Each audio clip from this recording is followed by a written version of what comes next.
Good evening to you. It is Friday, December 13th at 9:30. Thought I'd put a little QuickCast together on some of my thoughts from earlier in the week that I didn't get a chance to put down, but hope your week's good and hope you're enjoying your Friday. If you're anything like me, you're starting to wind down a bit, but I'm sure there's some among us who are just getting started, just getting cranking. But Mrs. Boiler Dad and I went up to Purdue today, and we got to pick up LBD from his first semester at Purdue. So that's pretty fun. Campus was dead, everybody, a lot of people stand in line with luggage to take a bus to get on a plane and head a long distance, but not a lot of people on campus. So kind of nice to be there, reminiscent of my time there, of course. But I got a lot of things to say. But first, before I do it, let me thank the people that made my sweatshirt, Home Field Apparel. Head over to homefieldapparel.com, enter Boiled 15% off your first order. They also have, I think they still have some special sale going on. Check their Twitter before you make a purchase. But also, they got some pretty cool stuff. They got some classic knit sweaters. If you're into the old-timey stuff, I would highly suggest you check it out. Really cool. The Purdue one has got the big old block P that is sculpted in the center of campus. That P, very, very nice sweater. Very cool. Very collegiate looking. And also, when you're on campus, head towards the fire station. Turn left when you sense the blue aura, the lights. Go inside. Find Adam. Give him a hug. And then order the best damn food you're going to find on campus at AJ's. Burgers, beef, beer, pint glasses with Boiled Sports take-home magnets, a staff that's incredible. There's nothing better than AJ's.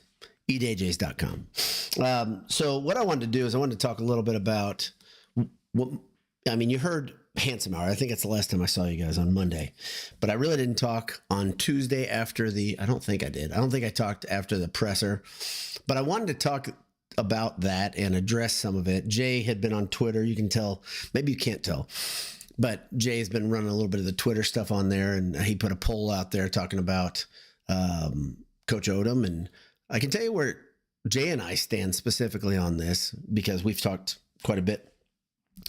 We both felt pretty pumped up and a lot better. I guess we're fools or marks or whatever you want to call us for a good press conference. And we felt like Coach Odom won the presser. And it's not the most important thing in the world, obviously, but it was pretty darn good. We like the fact that he's an old school guy. We like the fact that he's kind of a no-nonsense type. And so hearing him talk to the media with prepared comments and then going back into the media room and answer some questions, I liked the whole thing. I thought he did pretty well. He's a veteran. He's, like I said, he's on Twitter, I think I said he's not polished, but he's savvy.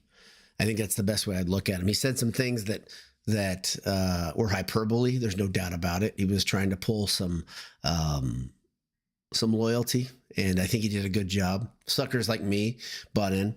But the funny thing is, not everybody bought in. I do see that. I do hear it on Twitter, and I see it in the media too. I've watched some videos on YouTube, people saying that Odom's an idiot for taking the Purdue job, and people saying that Purdue's stupid for hiring Odom. Very interesting. I think he's a solid hire. I think he was the safest hire. I think he was the best hire for Babinski in his position. I don't think there's any doubt about that. Of the candidates that we saw, that we thought of, he just seems like a guy that the best chance of a really solid outcome was Odom.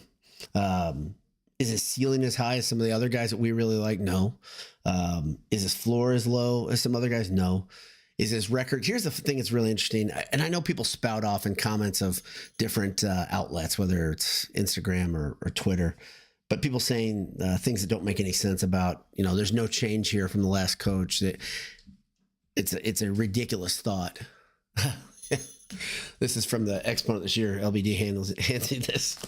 It's the exponent for this year, or this last week, after Coach Walters was canned. He thought he brought it back as a memento. One thing that's interesting, one takeaway from all the Odom getting hired notes and media things we heard is that Coach Odom and Walters did talk quite a bit. It's not much of a surprise. Jay talked about he thought that was a very good possibility that was happening. And then we find out it's corroborated by both Odom and Walters. But the whole thing is it's weird because it's a solid hire, and it's a hire that I said was pretty milquetoast. It's a hire that originally I was not all on board, but I've been won over. Like Jay said, why wouldn't you be? What do you have to lose as a Purdue fan? Why wouldn't you take some time and just say, you know what, it's our coach now. The thing that I can't find anybody saying he's a bad guy. I can find Missouri fans saying that guy sucked, but not many of them. I don't find any UNLV fans saying that. That's the other thing. So that's 2 chapters later. Remember, Missouri down to Arkansas, defensive coordinator, and then he went out to UNLV. And a lot of interesting stuff has happened because of that. We'll talk about that too. But some of the comments here said Purdue picked a second-tier coach. Another one said this is the right pick at the right time.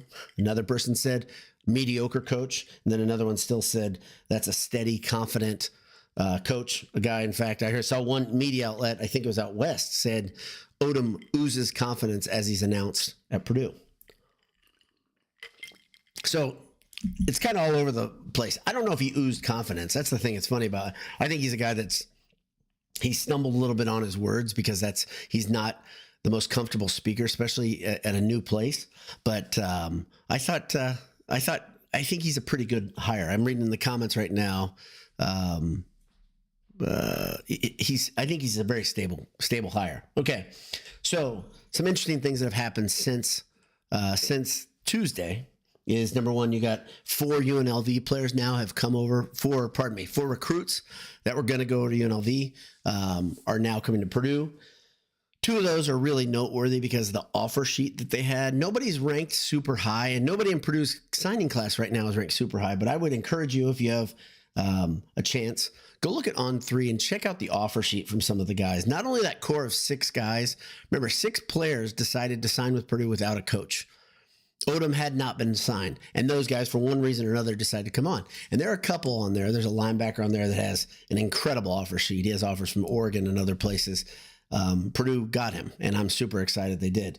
But another one that's really, really noteworthy, probably the most noteworthy of the whole class so far, is a guy named Garrett Odom. And that's, as you know, that's Barry's son. 3-star pro-style quarterback. And here are some of the reasons he's interesting. A guy named Jeff Brom offered him. He knows a little bit about quarterbacks. Texas A&M, Penn State, Arkansas, Nebraska, and others all offered Garrett Odom. And Garrett Odom has one of the most unusual spellings of Garrett you will ever see. We're going to get to know that.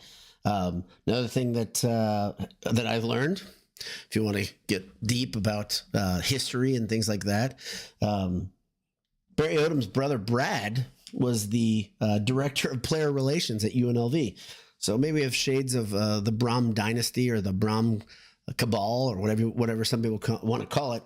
You've got now Barry will be head coach. Garrett will be quarterback. I don't know if Brad's traveling or coming with Barry from UNLV. I haven't heard he is yet. I think we're going to hear all about this staff in the next week and a half. I think everybody's going to we can all calm down and be like, oh, wow, there's going to be a staff, because a lot of people are pretty upset that those announcements haven't been made.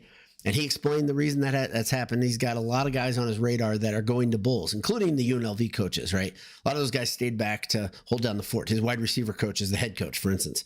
His offensive coordinator, I do not think he's going to come for multiple reasons. I think they're all, if you really dig deep into that, Stika, whatever the quarterback at UNLV that left early, there's an interesting wrinkle in there. That includes the offensive coordinator, Marion. And I would say if that is one reason he's not going to be at Purdue, there's others too. There are a lot of other schools that are after him, but I just kind of feel like he's not going to be at Purdue. I mean, like I just don't think he's going to be added on the staff. I could be wrong, but I don't think he will be. Let's see. Okay, so another thing that's interesting, personnel moves that have happened. Claire and Musa, Max Claire and Musa are both going to Louisville, it sounds like, according to On3 or 247. One of them said 100% chance. they're going there. So Jeffrey is struck again. He's getting those guys. Thieneman, Helt, and I think there's one other guy are taking trips in the Deep South at SEC programs. It's kind of it's an interesting thing to me. You had Purdue fans saying Purdue had no talent. And yet I've seen multiple Purdue transfers taking trips to major programs, USC, pardon me, not USC, down the SEC, LSU, Ohio State, pretty big time programs for a bunch of guys that weren't talented. Again, that idea, I thought that was wrong. I'll stand by the idea thinking that's not the truth. I think there was plenty of talent on the roster. I just think it wasn't coached up correctly. But if you look at the transfer portal, you got 26 guys from Purdue so far have entered the portal. It's easier to talk about who's not in the portal that has eligibility. And I think I'll do that a little bit. One of the big ones, of course, is Devin Mockabee hasn't entered the portal. Thank God. He's a Purdue guy. I talked to a couple members of his family, and you never know. You just never know what guys are going to choose to do, but I just really hope Mock sticks around. Another guy that I was surprised, one of the Georgia products that stuck around, Morissette. He was a good receiver. He's solid all season. I think he's the equivalent of a sophomore right now. I never know what anybody's real year is. I don't know if Hudson Card, I thought he had another year of eligibility. Card has not entered the portal. Card has options, I think, if he wants to. Rigby, his mom comes on, Michelle comes on here, and he's still on the Purdue squad right now. CJ Smith hasn't in the portal. Moa Monade hasn't entered the portal. Nyland Green hasn't entered the portal. Those are all interesting names because they were all significant. If nothing else, they played significant amount of times. One guy that I wanted to see stay, I still want to see stay, is Tibbs, one of the wide receivers. So, but I think a lot of guys are testing out to see what they can get out there, and they didn't know who the coach was when they entered. But we'll see. We'll see if they end up sticking in the portal or some men coming back. Already, you've had two announce that they've decided to stay, which is great. Branch, I think, was the one that got everybody's attention. That's it's good to see. In case you're curious, there's another thing. The portal is open from December 9th through December 28th. So it's not close to closing yet. There's still 15 days yet. I'm sure a lot of these guys, I'm sure almost every Purdue player that's on the roster has had somebody in their ear tampering with them. Even the guys who haven't entered the portal, I know for a fact a couple have heard from other teams, even though they did not enter the portal, just text messages and things like that. Seems absolutely insane that there's no regulations on that, but tampering's still illegal, but the NCAA doesn't do anything about it. But one thing I wanted to do, so that's all the player stuff that I had for you. Sorry, I don't have more. I think everybody there, I interacted with a couple people on Twitter today that said, man, I just keep refreshing, looking for to find out who Purdue's signed and things like that. But I would say everybody it's all right. It's all right. There's time. And there's a lot that can change. But in the words of Coach Odom, and the reason the thumbnail was what it was from Smoking the Bandit, was he had a great quote in the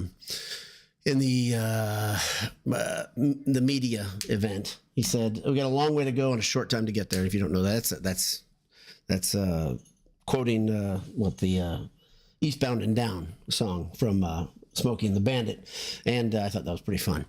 But one thing I went and did, thanks to one of our pals on Twitter, is I went and I watched an event that Coach Odom spoke to a bunch of high school coaches, the ASCA coaching event last summer. I thought it was really, really good. I thought I learned a little bit more about the guy. I thought I'd share a little bit about what I took away from that and see if it's interesting to you. Okay, first thing is that UNLV runs a morning practice schedule, their morning practice team, and their schedule starts at 6 a.m. every day. Everybody's started and eating breakfast or something. I can't remember it doesn't matter what the first point was, but they're done by 8:30 every day. UNLV is. That's the way it was designed. Big thing, you guys heard this in the talk in the press events, was discipline on and off the field really matters to him and his coaches. He really wants guys to understand that little things matter, details matter. Let's see. I can't remember. Oh, he wants guys to pay attention to details. He's very intense, and he's well prepared. If you look at when he spoke to that, he was much more in his element talking to a bunch of coaches than he was talking to the media, although he did butter up the media at the end of the press event when he took questions. Let's see. He says he has a philosophy of getting staff ready to coach elsewhere.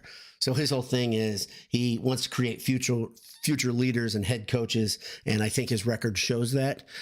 He does lean heavily into his coaches. A parent of I'm not going to say anymore, but a parent closely related to the Purdue football program. He didn't tell me I could talk to you guys about it, but he thinks his perception is that Odom leans too heavily on the assistant coaches, which is an interesting thought. I actually like it because I don't think he's micromanaging people. I think he's hiring good talent and then he's letting them do their job. So there's kind of a fine line about what do you do when you're the CEO and you're in charge, and how much of the rope do you let go so guys can do their jobs? Good question.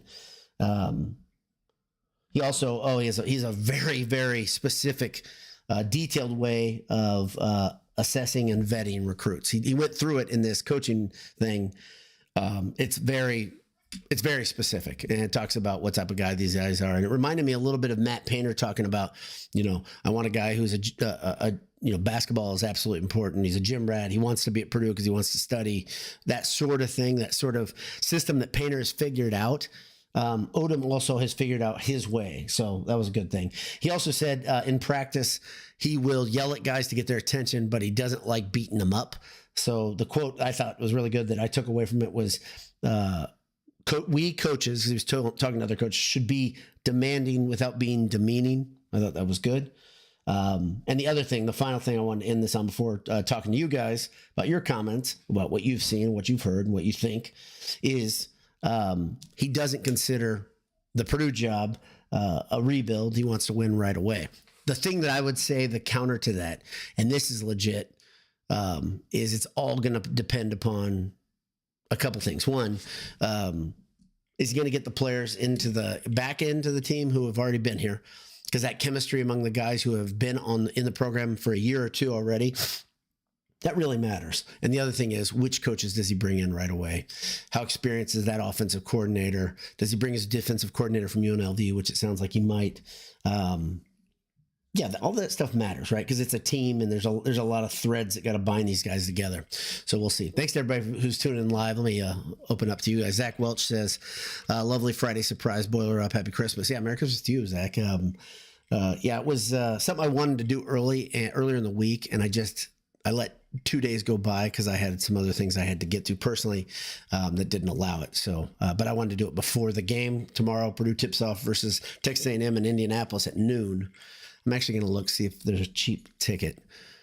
I hate going to games in downtown Indianapolis for Purdue, though. Full disclosure, I just hate it. I've been down there a couple times, and I've seen too many losses, especially in these events like this when you're surrounded by. I'm going back to the classic, whatever it was called, when IU and Butler and Notre Dame were there. I hated that thing. Always saw losses. I never saw wins. So my opinion is obviously tainted by that. John Hawks says, howdy. Adam PLO. Ted Berkey, good evening. South Haven Boiler says, Christmas came early, BS on a Friday night. Yeah, it's a Christmas miracle, really. Nate Hostetler says, yo, Adam P. Seems like some nice UNLV transfer portal flips. Yeah, and I wanted to talk about the other guy. I think I missed it. So you've got Garrett Odom. The second one is the linebacker. I can't remember his name. And he and Odom, I guess, are good buddies from high school, from what I understand. Check out his offer sheet. It's crazy. And that's the thing. I always say, I don't trust star ratings. I do trust offers, though.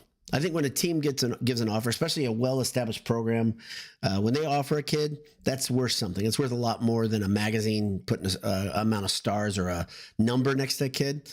So I'm really impressed with quite a few of the guys they're signed, and so that's a real good start.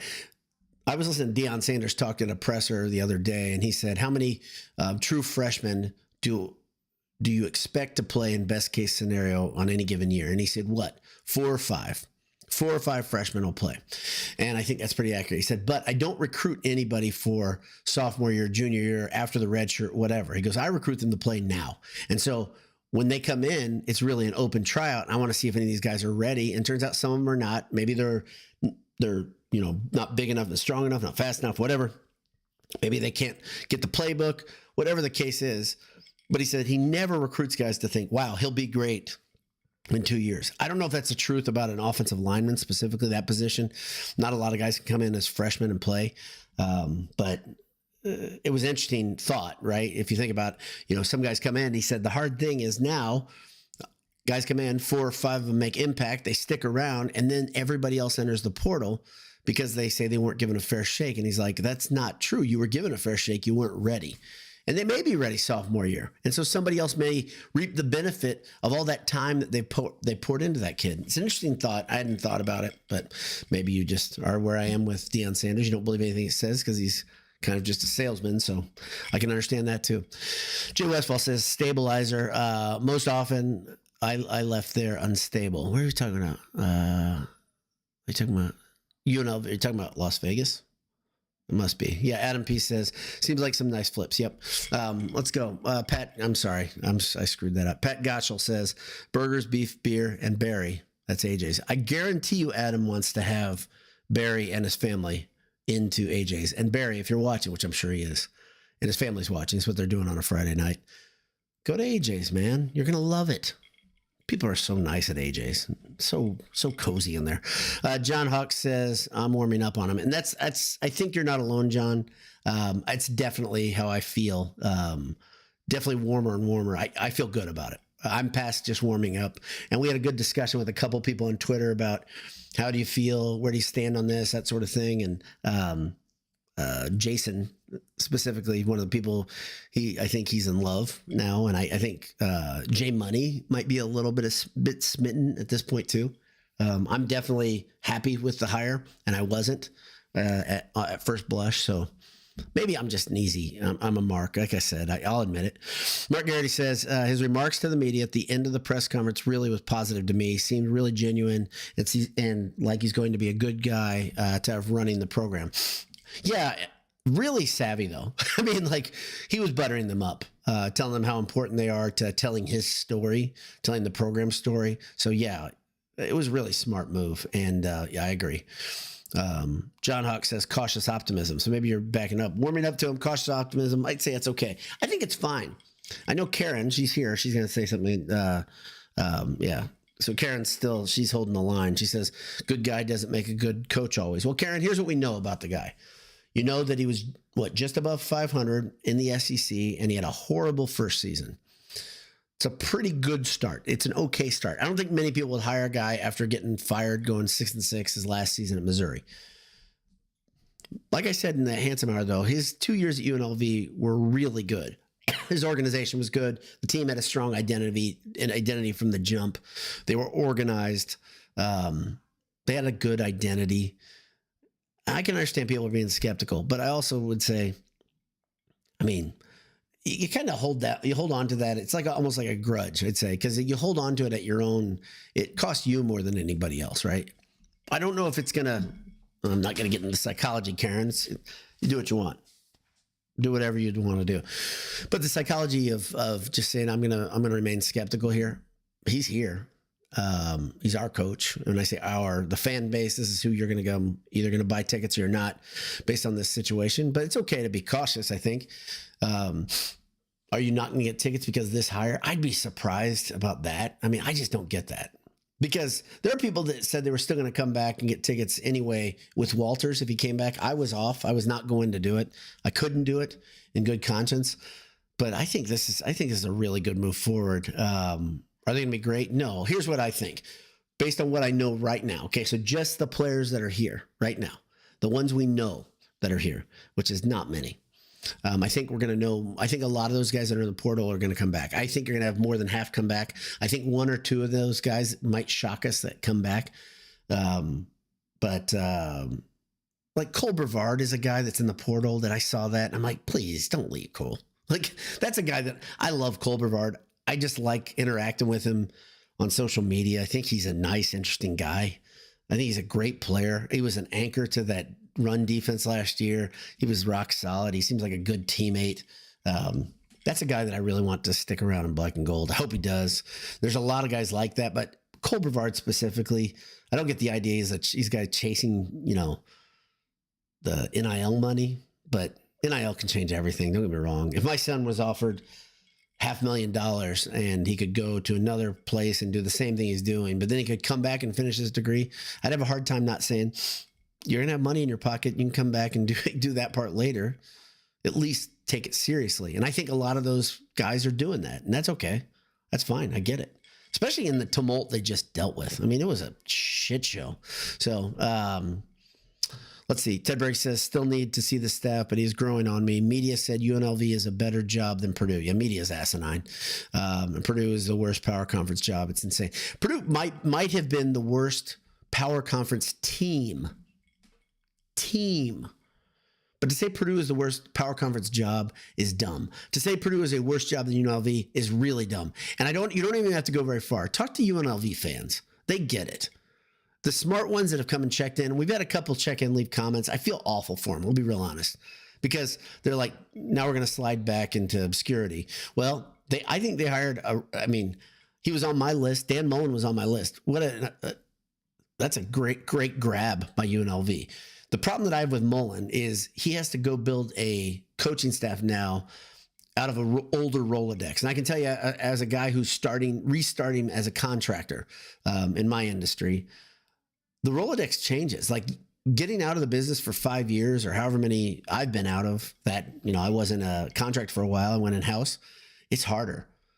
Beating the bushes is harder. And I'm sure it's the same with coaches. They're a tight-knit group, but finding your guys that you can trust, that's a hard thing. So that's the hardest thing about Mullen, but I think it's a splashy hire.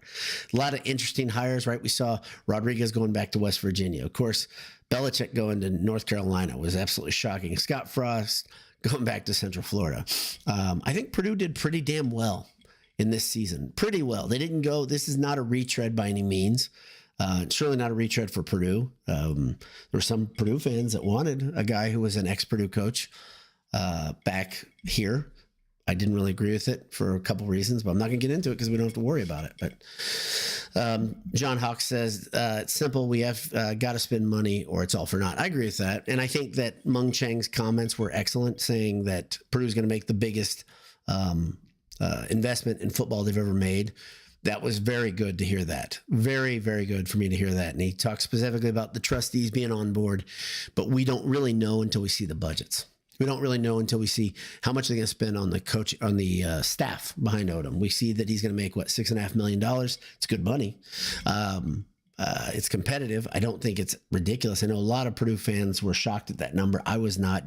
Jay was not. He actually predicted it in his post before Odom was hired. So it's not a ridiculous number in this era. It's a high number. Don't get me wrong. None of us make that, I don't think. Not even Jay Money makes $6 million. Just under makes $5 million. But let's see. I'm going to keep going. Zach Welch says, recruiting rankings, which don't mean much, but only stat you have to have for it. Have you gone from 100s to 79 sign move? What? I don't know. I don't know what you're saying there. I apologize. And I'm not going to dig in much further. That's my fault. I'll blame me. John Hawk says, after the UNLV bowl game, look for some movement. Yeah, that's a big deal. And they have an early bowl game, which is helpful for Purdue. But we've already seen, the recruits are already starting moving. Their roster, though, I'm telling you, this is tricky. They got a lot of seniors. And these aren't like funny COVID seniors that have another year. I think they got a lot of guys like, I think 30% of their roster were seniors, I think is what I heard. That's a lot of impact guys that are affected by that. And then they have some juniors who knows if they want to come for 1 year. I'd rather have guys coming for 2, to tell you the truth, just so they could have time to get used to the system. It's going to be new. It's going to be different. Kevin Albuquerque says the desert heat is good reason to finish practice before the sun is rolling. That's good. Good point. Very good point. But it's great for your complexion being out in the desert heat, as you know, in Albuquerque. Adam P. says, media has such a short memory. Purdue as a program has great potential by all measures.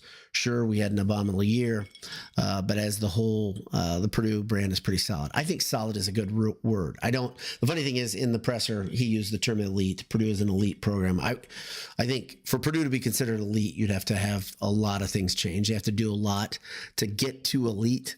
Purdue basketball, I would call, is an elite program right now, but still, they're the teams that they're rubbing elbows with. Most of them have one big difference, but now I'd say they're on even footing with places like Gonzaga, right? Consistency, gone to a Final Four now. They produce pros, that sort of thing. Record is good year in, year out. That's elite. Not just good, great record, right? Highly ranked year in, year out. That's another thing. Purdue loses, and they don't drop very far because of respect to the program, right? But it's a weird year, though. A lot of teams get beaten. We talked about this, but anyway, sidebar. Doug and Angelata says, that tells me he's confident. Hope he backs it up. I think he looks genuinely confident and happy to be there. I think he's the right hire. Steve Azano says, it's been a long week without your crooning tones. Yeah, I bet you've missed me, Steve. I appreciate it, though. Yeah, like I said, getting a little stuff done. Had some things I had to get done. Semi-productive week, right? It was one of those things where I had a bunch of things to do and I didn't get everything done, but busy, if nothing else. Doug and Angie continue blue collar and discipline. That's a big deal. It's a big deal for him. Zach Welch says lots of changes likely still happening in college football. Would be interesting in looking at a European model where teams pay a fee to a team that they take a player from. I love that idea. I talked about that idea months ago when I was talking about ways to fix this, when I was talking about contracts and transparency of contracts so you actually know how much the NIL costs. But one of those things, a fee to the team that loses a key player, and you have to grade them out, right? Say, based on something, I think a fee that slides, right? It's greater for some players. Like if you're a starter for a certain number of games, the fee is bigger. The tricky thing about that, a guy like Arch Manning, right? He hasn't started but 2 games, but he started. But yeah, I think a fee has to be in there. I think it'd be great. I think it'd be great for the team that lose them so they could go right back out and try to backfill with another player from the portal. There's a lot of things that need to change, though. It's just not there. Adam P says 1-11, anything is new is welcome. Agreed. Being a pessimist about the hire just keeps you in the past season. Just bury it. Look forward to the possibility of what could be next year. Buy tickets. With you, Adam. I like that take. Right with you. South Haven Boiler says, going back to the presser with the media, did Bobo's body language look down and somewhat defeated compared to Walter's presser? I thought he looked broken. By the way, I like the new coach. I'm not a body language expert by any means. I'm not a person that reads too much in that unless it just looks totally obvious. I didn't see that. I do think he was kind of giddy when Walters was hired. I think he bought into the idea of this youth movement being something that was going to be really fun, revolutionary, and new. And it didn't work out. So it's a tough thing. It's a different circumstance, I'd say, right? When Jeff Brom left, he left on his own accord. And Babinski had to go and find a guy that he thought was going to kind of match the level that Purdue was in. So it's a better situation to be in if you want to look at the body language. The other thing is there's pressure on Babinski this time, a lot more than last time. The Purdue fans, the alums, were putting pressure on him. I think it's still the way he's going to be remembered as an athletic director is dependent on how Odom does here in the next couple of years before Babinski leaves. So yeah, maybe he feels some of that. So maybe that's it. I don't know. Doug and Angie Lotta said, I heard President Chang with his foot down and said Walter's got to go. Yeah, this is the rumor. It's gone around that Chang put his foot down and said, yeah, this is it. Yeah, that story went around early and it changed a little bit. We don't really know, but I hope so. I kind of hope President Chang was like, yeah, enough. We're not doing this anymore. And I hope in my perfect imaginary world, because we don't know all the details, I don't know if we will, maybe there'll be a book about it after Odom goes on and wins a national championship. But if we could hear that Mitch Daniels called President Chang and said, hey, you know how important football is. You've seen what it does for the school.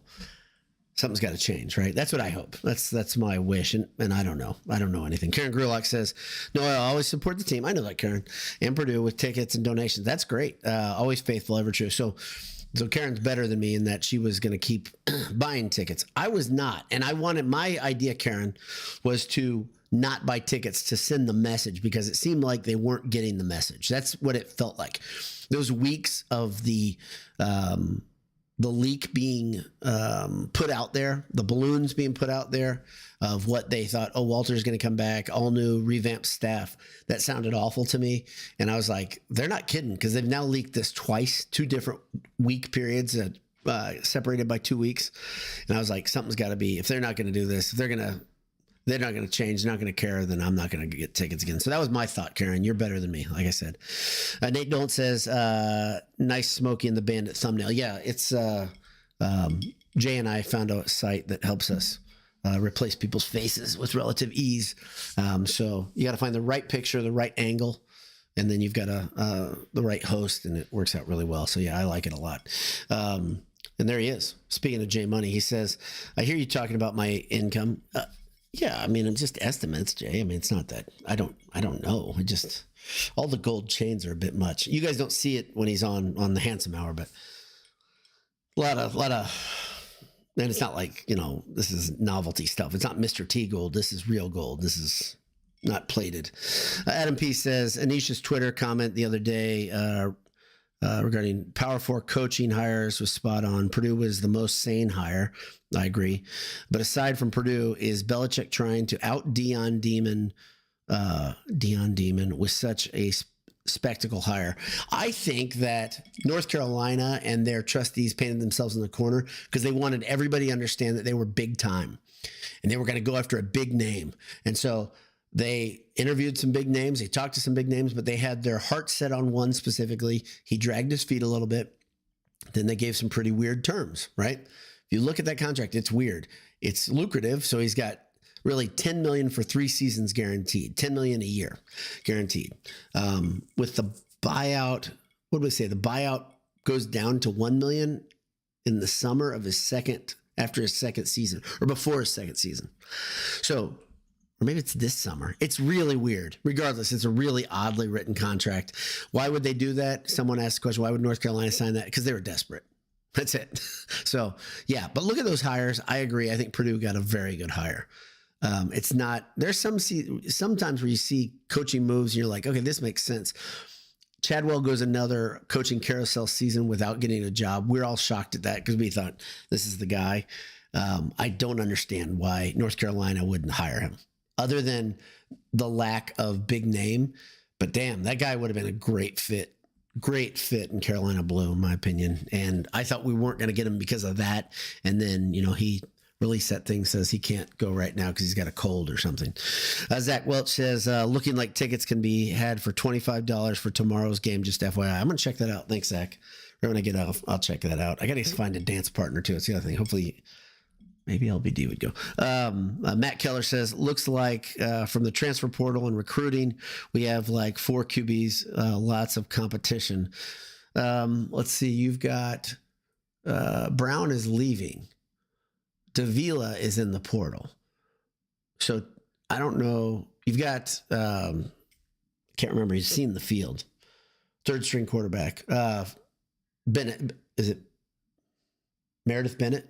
I think that's it. The kid from Arizona State. He stayed. He did not enter the portal yet.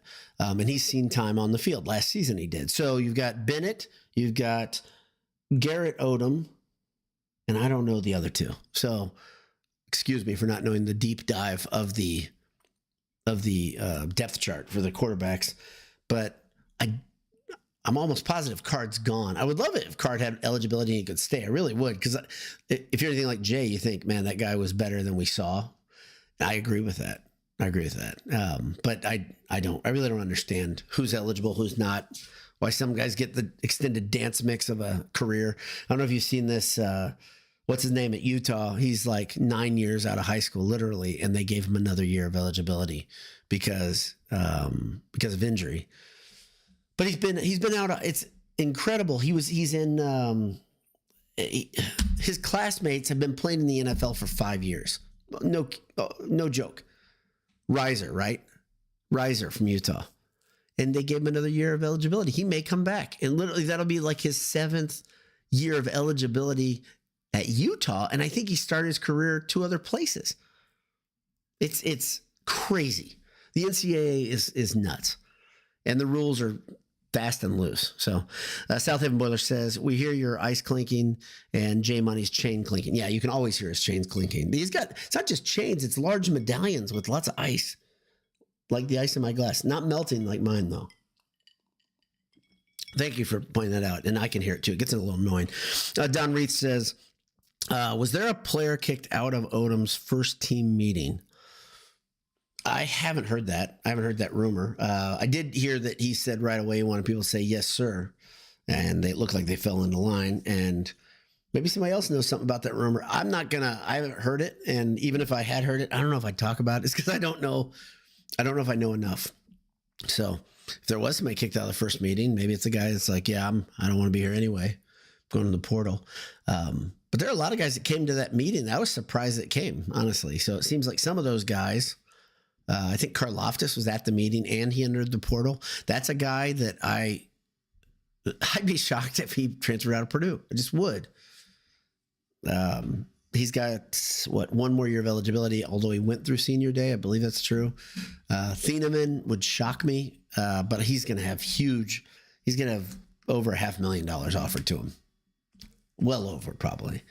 And Ohio State's in the running, so they spend money like Jay. Let's see. Actually, Jay saves a lot. He's actually really, other than chains and cars and boats and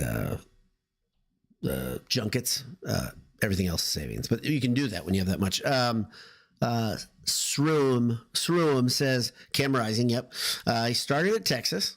It was at the same recruiting class as Trevor Lawrence. That's it. That's the graphic that I saw. That's it. Same recruiting class as Trevor Lawrence. I mean, goodness gracious, it's so dumb. Adam P says, new practice for me, but I now don't get excited about who is signed until practice starts. It's great practice, man. And it's kind of freeing. I used to say, remember, I don't know if you don't fall in love with them until they've signed. And now you can't even do that. You can say you're excited, but we've been reminded about this in basketball just recently, right? Guys get signed and then they want out of their letters of intent and it's no big deal. And then they're out of them and then they're gone. It's a broken era. Everything's broken. They've got to tighten everything up. NCAA needs to do something they're not capable of doing, which is be proactive with rules, but they won't. John Hawk says, yes, phone rang and was asked to go wait in the hall. Oh, okay. There you go. Okay, so somebody was in the meeting, the initial meeting with Coach Odom. His phone rang, and he was asked to go wait in the hall. First question is he 70 years old? Who the hell has their ringer on at that age? I'm not trying to be funny at all. Like, what college kid doesn't have it on vibrate, right? Goodness gracious, it's stupid anyway. Travis Brennan says, Golden Black claimed on Wednesday that someone's phone dinged during the meeting. He's asked to leave. Good. Todd Singer says, I think Dienert reported that cell phone went off. Odom asked players to go in the hall. Doubt it's a big deal. Yeah, it doesn't sound like it, but it's dumb. Especially first impressions. When you're younger, though, you don't understand first impressions, right? It's not as big of a deal. Travis Brennan said also, did a QB from Walters recruit sign and get us to 3? Freshman Sawyer Anderson just signed. Yeah, okay, yeah, that's it. Yep. Sawyer Anderson is a guy, he had a couple offers, but he didn't have as many as that linebacker in this class. I'm sorry, I don't have their names up in front of me. I can do it right here. I don't know if it's a big risk here. Yep, and that's not it. I shouldn't do this. Yeah, Landon Brooks is the kid I'm thinking of who's got a lot of offers. Parker Meese is the kid that came in from UNLV. Who, man, look at his offer sheet. I mean, gosh, it's great. So there you go. So that's 3, and there's probably one other on the depth chart. I think we should all take the roster with a grain of salt right now, though, until December 28th has come and gone, and the portal is closed. That's the first thing. Second thing, let's see how the dust settles. Right? Let's check out where all the coaches are coming from, who's signed, that sort of thing. There's a lot of moving parts. And I know there's a lot of reason to be excited. I mean, the fun part of the anticipation of what's coming next. But let's take a deep breath. Check box 1 is checked. They got a coach, and I think they got a good coach. I think they got the right coach for the time. He's hard-nosed. He's disciplined. He's seemingly genuine.